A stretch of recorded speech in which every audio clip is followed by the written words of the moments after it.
All right, so welcome to another deep dive with us. This time we're heading into Star Wars territory. You with me? Always up for a Star Wars adventure. Where are we headed in that galaxy far, far away? Well, we're going to dig into this fan-made script called Star Wars, The Gray Jedi. And let me tell you, it's got me seriously hyped.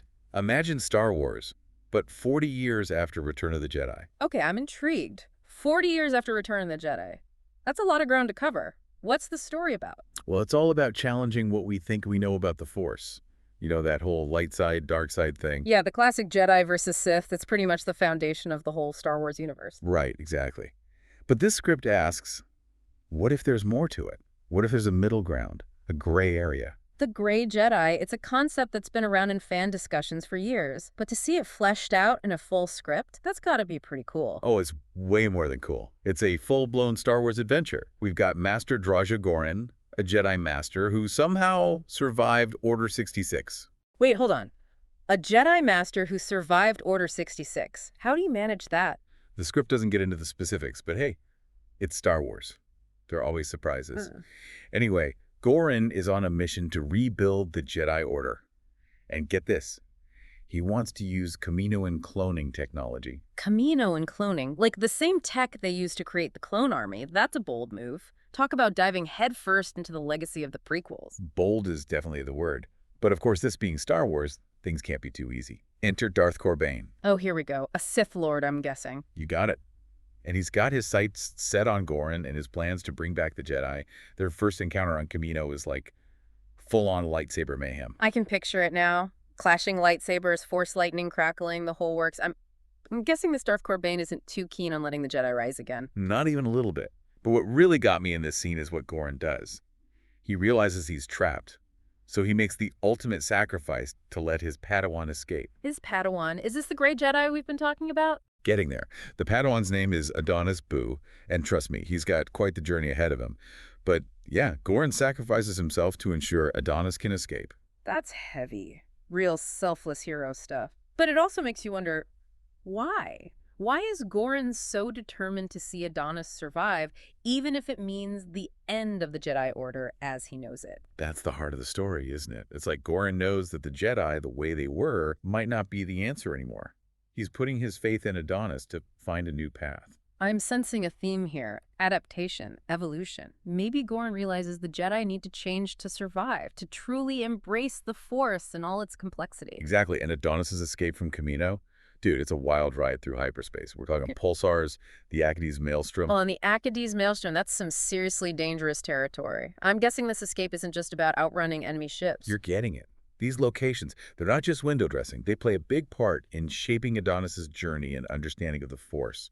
I'm always up for a good space chase, but if it's got deeper meaning woven in, even better. It's like the locations themselves are testing Adonis, pushing him towards his destiny. Okay, so Adonis, guided by this mysterious voice, ends up on a planet called Una. He crash lands, pretty messed up. And that's where he meets the Gray Jedi himself. Una. Ooh, okay, so this is it, the big reveal. What's this Una like? What's his whole deal? You're not ready for this. Una heals Adonis instantly like it's nothing. Then he starts showing off these force powers that are like, next level, think, creating canyons, forging white dwarf stars. Pink start. Okay, this is some serious power we're talking about. The Jedi and Sith, they were strong, but this is a whole other level. It's insane. Yeah. But it's not just about the raw power.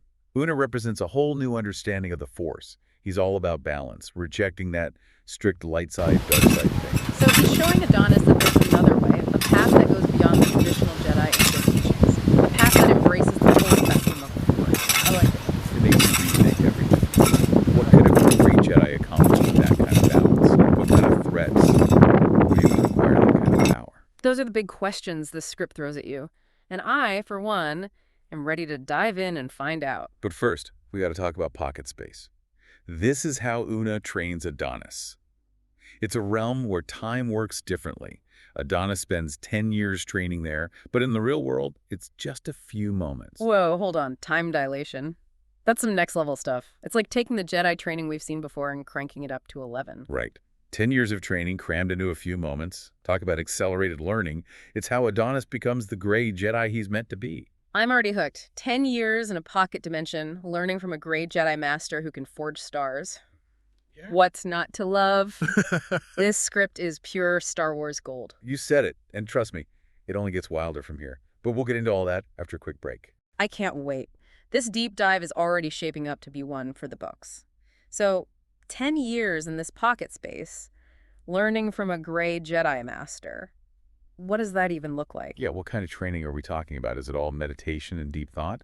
Or are we getting epic lightsaber battles? Well, the script doesn't lay out every detail of the training, but we get these glimpses, seeing how Adonis interacts with Una, how his powers start to develop. It's not just about learning new Force techniques. It's like a whole shift in how he sees the Force. Right, he's been raised on the Jedi way. So to unlearn all that, embrace this whole Gray Jedi philosophy, that's got to be a tough journey. Yeah, imagine unlearning everything you thought was true about the Force. It'd be like finding out the world is actually flat after believing it was round your whole life. Whoa, that's a good analogy. And the script does a great job of showing that struggle, Adonis, he's clinging to what he knows, the Jedi principles. But as he experiences the Gray Jedi way, the possibilities, he starts to question everything. That's what makes it so compelling. It's not just about some all-powerful Jedi. It's about this internal struggle, this evolution of understanding. So does he spend the whole time meditating in a cave or what? Give me some details. I wish I had all the juicy details.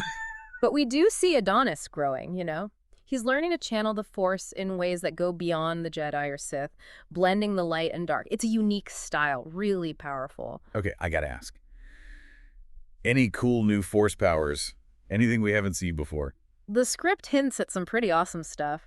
Imagine Force pushes, but with his dark side edge, almost aggressive. Or maybe lightsaber deflecting with a touch of Force lightning mixed in. It's like he's taking what he knows and pushing it further, bending the rules. Okay, that is cool. It's like he's not limited by the old ways of thinking. Right. And Una keeps emphasizing that true power comes from harmonizing light and dark side, not strength, finding that balance point. So it's about more than just the Force, right? It's like a life lesson. Our greatest strength comes from embracing our weaknesses, finding that balance within ourselves. You got it. And all this philosophy isn't just talk. Remember Darth Corbane? Well, he shows up on Una still hunting Adonis. And their rematch, it's not just a fight, it's a clash of two totally different ways of using the Force. So Adonis has to put all this new training to the test. Big time. You see him using elements of the dark side in his fighting, but not PC's evil. It's strategic, almost like he's adapting to Corbane's attacks, using the dark side to counter the dark side. This is more than just a lightsaber duel, isn't it? It's like a philosophical battle playing out. Exactly. And there's this moment, it's pretty shocking, where Adonis loses his lower body in the fight. But then, get this, he replaces it with Corbane's, like seamlessly integrates it. Wait, what? He takes Corbane's legs. That's wild. It's intense, but it also makes perfect sense. It's that whole Gray Jedi thing, finding strength by integrating opposing forces. It's like a visual metaphor for that whole turn your weakness into strength idea. Exactly. Adonis isn't just a Jedi who uses the dark side sometimes. He's become something new, something that transcends those old labels. Man, this Vincent Cain, he's a visionary. This script is blowing my mind. It's like, what does this even mean for the future of Star Wars? That's the million-dollar question, isn't it? Does the existence of Gray Jedi change everything? Could they be the key to ending those age-old conflicts between the Jedi and Sith? Imagine a Gray Jedi stepping in to mediate a war, or maybe bringing balance to a world that's been corrupted by the dark side. The possibilities are endless. And think of the stories you could tell. A whole Gray Jedi Order operating in secret, maybe even shaping galactic events from the shadows. Their training, their internal struggles, how they interact with the Jedi and Sith. I'm getting chills just thinking about it. Disney, are you listening? This script is gold. It could be a whole new chapter for Star Wars. I'm with you on that. It's fresh, it's exciting, and it feels so right for where Star Wars is going these days. Okay, so the script ends with this powerful image. Adonis is meditating on this massive structure that rises from Una. It's like a moon, but so much more. What's the meaning behind that? It's an ending that really sticks with you, doesn't it? Adonis is this fully realized Gray Jedi now in that moon-like structure. It's almost like a symbol of a new era, an era where Gray Jedi might play a vital role. It makes you wonder, what kind of threats are out there that would need a Gray Jedi to deal with them? It's like Vincent Caine is leaving that question hanging in the air, inviting us to think about it, to imagine what the future holds for Adonis and the Gray Jedi. It's brilliant. He's planted the seed, and now our imaginations can run wild. And that's what I love about fan-made content. It pushes boundaries, explores ideas that official Star Wars might not be ready for yet. It's a testament to the power of the fans, right? Star Wars inspires people to create, to imagine, and sometimes they come up with stuff that's just as good as the official stuff. Absolutely. And Star Wars, The Gray Jedi, it's a perfect example of that. This script is a gift to the Star Wars universe. Okay, before we get too lost in the future, we got to talk about the Gray Jedi Code. It's like their guiding principles, shaping how they understand and use the Force. What's the deal with that? The Gray Jedi Code. Oh, it's fascinating. It's not just about rejecting the Jedi and Sith codes. It's like a blending of both, acknowledging that the Force isn't so black and white. Okay, so what does it say? What are these principles? Well, one of the core tenets is there is no dark side nor a light side. There is only the Force. Right off the bat, it challenges that traditional separation. So they're not denying the dark side, but they're not worshiping the light side either. It's about seeing the Force as a whole. Right. And balance is a huge theme. The code says, I will do what I must to keep the balance. There is no good without evil, but evil must not be allowed to flourish. It's like recognizing that you need both sides to exist, but you got to keep them in check. Like, yeah, there's darkness, but you can't let it take over. Exactly. And the code talks about embracing both passion and peace, serenity and emotion. It's like they recognize the Force is this complex thing, full in contradictions. So it's not just about mastering your emotions like the Jedi, but about accepting them, understanding them, and finding that inner harmony. You got it. The Gray Jedi Code, it's a pretty deep philosophy. And honestly, it makes you think, maybe there's something we can all learn from the Gray Jedi, not just about the Force, but about ourselves, how we navigate the world. I agree. It's a reminder that life isn't about extremes. It's about finding that balance within ourselves and in the world around us. So what are your final thoughts on this whole Star Wars, the Gray Jedi thing? Yeah. Do you think it has what it takes to be something truly special? Oh, absolutely. And I'm excited to dive into those thoughts with you. You know, what really gets me about Star Wars, The Gray Jedi, is how it could shake things up in the Star Wars universe. It's not just retreading the same ground, it's bringing something totally new to the table. I'm with you. It's like opening this door to a whole new side of Star Wars that we've never seen before. Right. And you know what? I think it's coming at the perfect time. Star Wars has been all about interconnected stories, expanding the lore, and the Gray Jedi. They fit right in. Totally. I mean, we've seen hints of that gray area in characters like Ahsoka and even Luke. But this script, it takes that idea and goes all in. Exactly. It's like Star Wars is ready for characters who don't fit neatly into those light side, dark side boxes. And Star Wars, the Gray Jedi, it gives us just that. It's about time, right? Yeah. The galaxy is ready for this more nuanced take on the Force. And just imagine the stories you could tell. What if there's a whole Gray Jedi order out there working in the shadows? Ooh, I like that. A secret order pulling the strings. Maybe they've been shaping galactic events for centuries. Right. It's like, what role did they play in the Skywalker saga? Were they involved all along? And what about their training, their beliefs? It's a whole new world to explore. The world-building possibilities are insane. And we could see different interpretations of the Gray Jedi path, right? Because even within balance, there's going to be variation. Totally.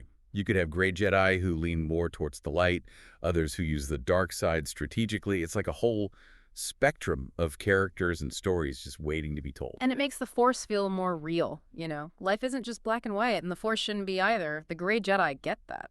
Man, this script feels like more than just a fan project. It's like a vision for the future of Star Wars storytelling. It's bold, it's fresh, it's what the franchise needs. I couldn't agree more. This deep dive has been a real eye-opener. It's got me excited about Star Wars all over again. Me too. So Vincent Caine, if you're out there listening, thank you. Thank you for this incredible story.